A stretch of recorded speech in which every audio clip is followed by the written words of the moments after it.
ओम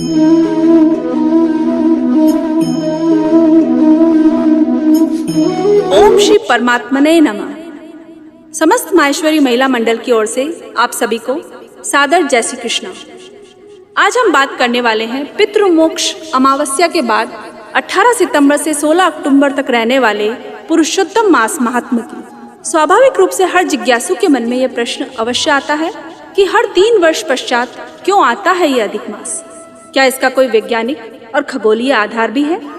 क्यों यह मास इतना पवित्र माना जाता है? क्यों यह 3 विशिष्ट नामों से जाना जाता है? इसका आध्यात्मिक एवं पौराणिक महत्व क्या है?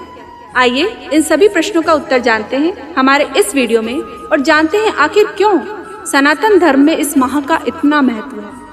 सनातन धर्म में प्रत्येक 3 वर्ष में एक बार एक अतिरिक्त माह का प्राकट्य होता है, जिसे अधिक मास, पुरुषोत्तम मास या मल मास कहा जाता है। धर्मपरायण श्रद्धालु इस पूरे माह में पूजा पाठ, भगवत भक्ति, व्रत उपवास, योग जप आदि धार्मिक कार्यों में संलग्न रहते हैं। शास्त्रों के अनुसार ऐसा माना जाता है इस माह में किए गए धार्मिक कार्यों का किसी भी अन्य माह में किए गए धर्म कर्म से कोटिश गुना अधिक फल प्राप्त होता है। तो फिर स्वाभाविक रूप से प्रश्न आता है कि ये मास इतना महत्वपूर्ण है तो ये हर वर्ष क्यों नहीं आता और क्या इसका वैज्ञानिक आधार है? तो आइए जानते हैं। वशिष्ठ सिद्धांत के अनुसार भारतीय कैलेंडर सूर्य मास एवं चंद्र मास की गणना के अनुसार चलता है। अधिक मास चंद्र वर्ष का एक अतिरिक्त भाग है जो हर 32 माह 16 दिन और 8 घड़ी के अंतर से आता है। इसका प्राकट्य सूर्य वर्ष और चंद्र वर्ष के बीच अंतर का संतुलन बनाने के लिए होता है। भारतीय गणना पद्धति के अनुसार प्रत्येक सूर्य वर्ष 365 दिन और करीब 6 घंटे का होता है। वहीं चंद्र वर्ष 354 दिनों का माना जाता है। तो दोनों के बीच में एक वर्ष में लगभग 11 दिनों का अंतर आता है और हर 3 वर्ष में लगभग 1 माह के बराबर हो जाता है।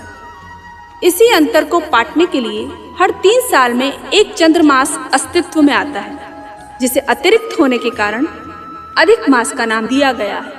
अब जानते हैं इसके मल मास होने की कहानी। साधारणतः सूर्य प्रत्येक माह में एक अलग राशि में प्रवेश करते हैं और सूर्य के उस राशि में प्रवेश करने पर ही उस माह में कोई भी शुभ एवं पवित्र कार्य करने के लिए मुहूर्त निकाले जाते हैं। और उस माह का एक देवता भी होता है, परंतु इस अधिक माह में सूर्य किसी भी राशि में प्रवेश नहीं करते और क्योंकि सूर्य किसी राशि में प्रवेश नहीं करते तो कोई भी शुभ या पवित्र काम करने के लिए मुहूर्त भी नहीं निकलते। अतएव इस माह में कोई शुभ कार्य जैसे विवाह, गृह प्रवेश, यज्ञोपवीत, वास्तु पूजन इत्यादि वर्जित है और मलिन एवं शुभ कार्य न होने के कारण इसे मल मास की संज्ञा दी गई है।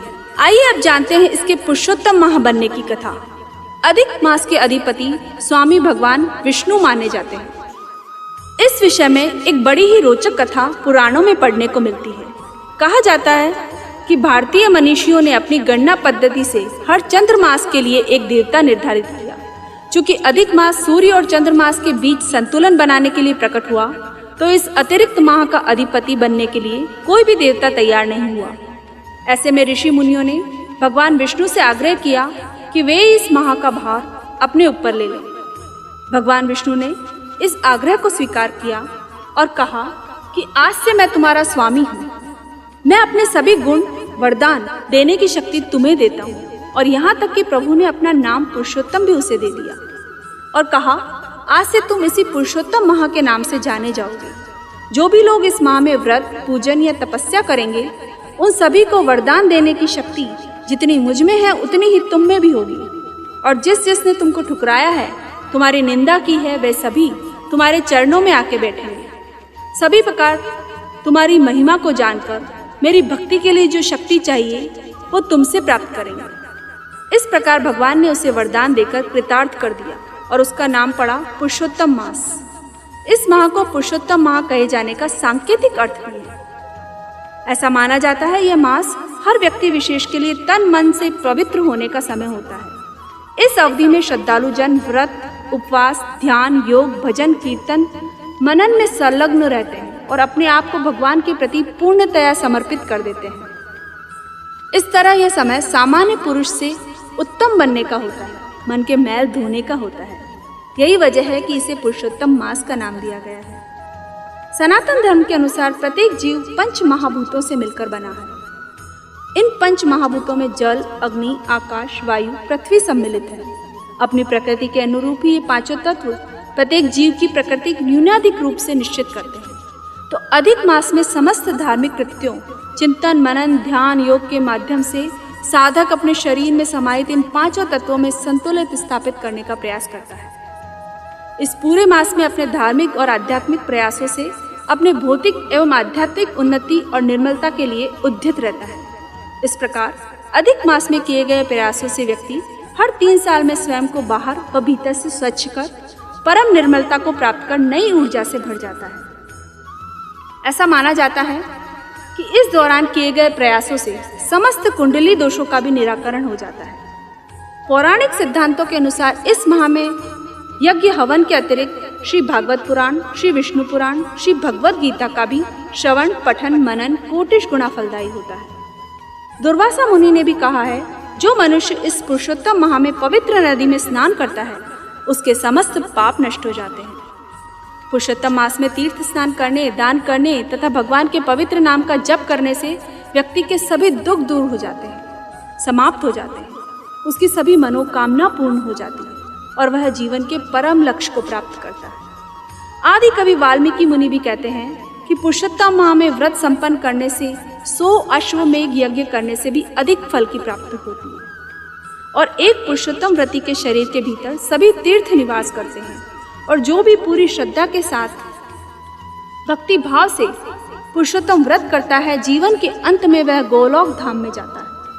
नारद मुनि ने भी कहा है, पूरी श्रद्धा व विश्वास से पुरुषोत्तम मास का महात्म्य सुनने पर मनुष्य के सभी पाप नष्ट हो जाते हैं और उसे अति दुर्लभ भगवत भक्ति प्राप्त होती है। नैमिषारण्य के सभी मुनियों ने एक स्वर में कहा है, यह पुरुषोत्तम माह भक्तों के लिए एक कल्प वृक्ष के समान है। यह संपूर्ण ब्रह्मांड में भक्तों, ऋषियों, मुनियों, देवताओं, यहाँ तक कि सौभाग्य की देवी लक्ष्मी द्वारा पूजित है। और जो कोई इस माह में श्रद्धापूर्वक युगल जोड़ी श्री राधा कृष्ण की अर्चना करता है, उसे सभी सद्गुण, पुण्य व भगवान की भक्ति प्राप्त होती है। उनके सभी पाप कर्म नष्ट हो जाते हैं और उन्हें राधा एवं कृष्ण परम भक्ति व सेवा प्रदान करते हैं। अतएव हम सभी इस कल्प वृक्ष के समान पुरुषोत्तम माह को यूं ही न जाने दें। हम सभी यथा सामर्थ्य व्रत करें, भगवत नाम का जप करें, उनकी मधुर लीलाओं का श्रवण करें तथा सभी को इस पुरुषोत्तम माह की महिमा का ज्ञान कराकर उन्हें भी भक्ति मार्ग पर आरूढ़ करने का प्रयास करें। धन्यवाद। जय श्री कृष्ण।